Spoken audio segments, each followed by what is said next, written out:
Oh, man. LeBron is now 177 points away from the all-time scoring record held by Kareem Abdul-Jabbar. He will do it sometime, we would imagine, in the next week and a half.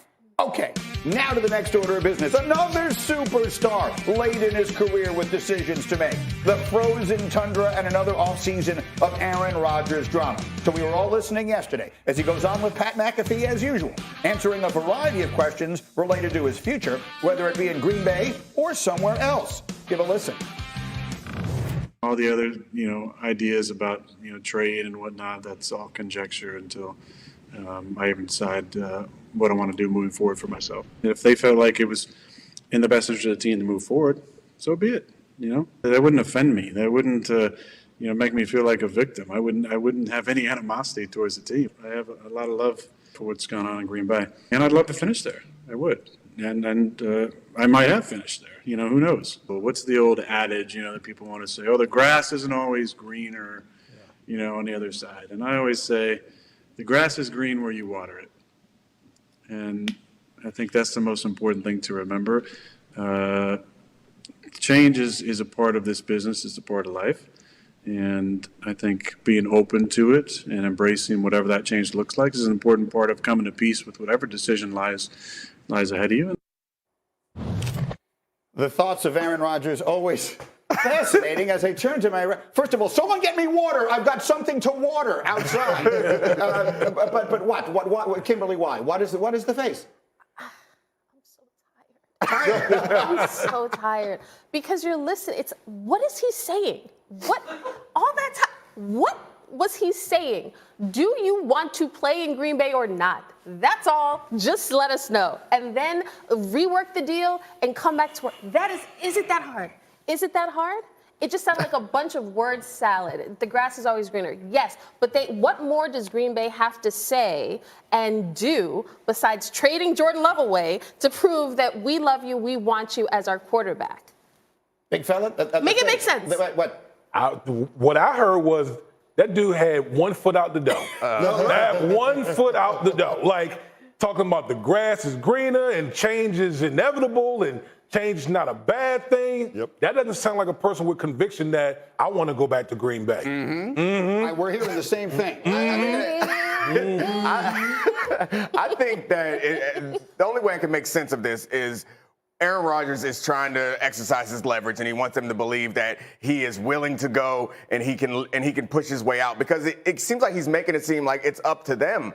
But I think the way that everything has been set up since he kind of since the Jordan Love draft pick came, is that he's taken all the power. So that's what's confusing to me. It seemed like, well, maybe I'll be here, maybe I won't. I think to your point, what he's telling to them is, I'll be here as long as you do the things that I expect you to do, which includes paying my homeboys and bringing them back, which, like, I honestly think that part is commendable, but he's not saying any of that. So I think I'm just adding all of this, like, meaning because I want it to make sense. Yeah. But you're right, it kind of doesn't make sense the way he's delivering it. Yeah, Nick said the quiet part out loud. Aaron Rodgers is going to dictate how this goes. The contract, it stipulates that. I mean, Green Bay can want to trade him out of the conference to the AFC, but guess what? Aaron Rodgers doesn't have to be amenable to that trade because they still owe him a $58.3 million option. So if Aaron Rodgers goes to them and says, I don't like any of the trade destinations, I'm going to stay here, what are the Green Bay Packers going to do? Yeah. And listen, they could go ahead and trade him because he has a no-trade clause, but then Aaron Rodgers could always tell the teams out there that I'm not going to play for you, I'm going to walk away.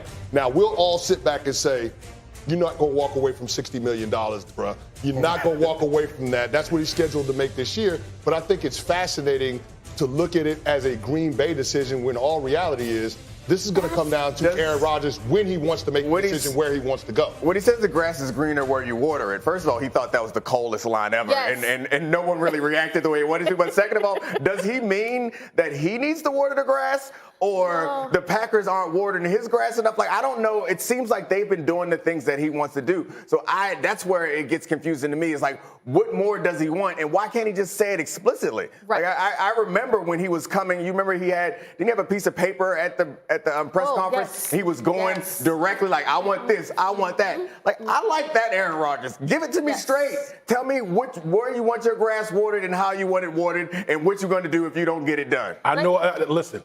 I know an AFC team that would love to water that Aaron Rodgers. That would love to water that Rodgers grass. It's real green over there. It's right? it's green. So green. It's beautiful on this side right now. Listen, for me, it's like the Jets make so much sense. Like they really do. The Jets make. I'm gonna tell you why the Jets make sense, because all of their great players on rookie deals. They're all on rookie deals right now. They got a top 5 defense. They got weapons on young, ascending weapons on offense. What have they been missing? They've been missing the quarterback. Here's the thing. Damien just laid out Bishop. You know I'm always on your side. You know it. However, you laid out all the reasons why it makes sense for the Jets to want Aaron Rodgers. If you're Aaron Rodgers and you're coming from a situation that you could literally dictate and manipulate over here, now you come to the AFC and you have to see Josh Allen. You've got to see the Miami Dolphins. Like, I think the Jets could be a playoff team, but you also are dealing with a relatively young head coach in Robert Saleh. Who's in charge then?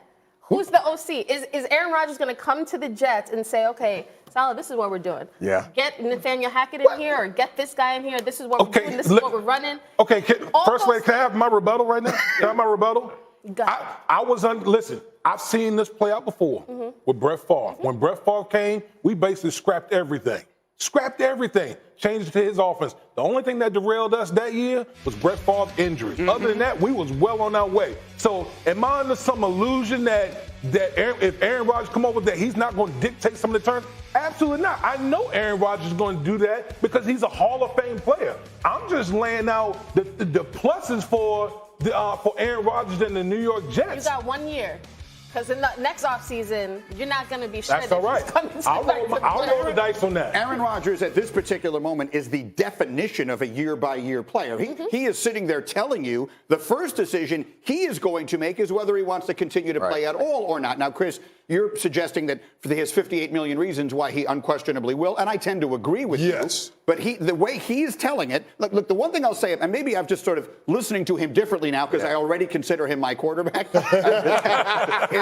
is I think what he is he's become startlingly honest. He's telling you everything he's thinking. So when you say it's words, when you think something through, you have like 100 different thoughts, and then you streamline them, and then you wind up saying 4 things. He's saying all of them. So the first thing he's saying is, I got to decide if I want to play or not. Once I decide that, and I agree with you, he's going to play, if only because of the money, then I'm going to decide, hey, is Green Bay the best place for me? Are they doing the things that I want? If not, then as D. Wood said, I'm up out of here. I actually don't think he's saying a lot of words, but I don't think they're that complicated.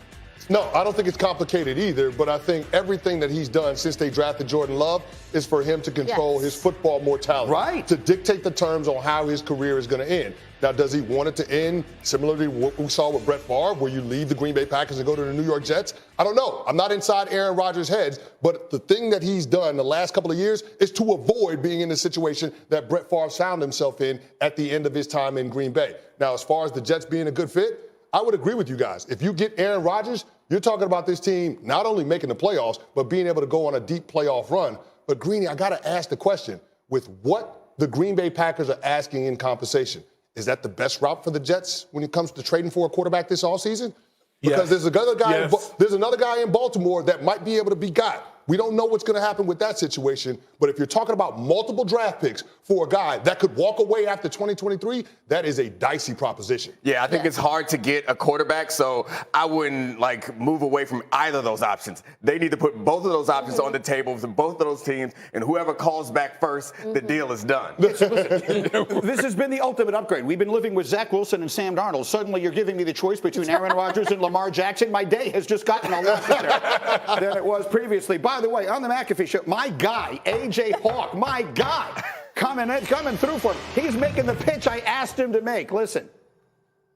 Have you ever envisioned yourself in another uniform playing for another team? Has that ever crossed your mind? Is it blue, too, with your eye? Oh, great color. Green. I mean, Greeny would really like the Jets to happen. He may give you his bed if you go to New York. It's kind of strange. You could take his penthouse. I mean, I'm sure he has the 28th floor of the whole thing. Because you said bed. Yeah.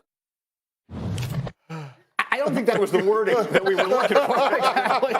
That's kind of strange. Anyway, it then turned into a whole soliloquy on waterbeds, which is very odd, which parenthetically I had in college, but that's neither here nor there. The point of it is this.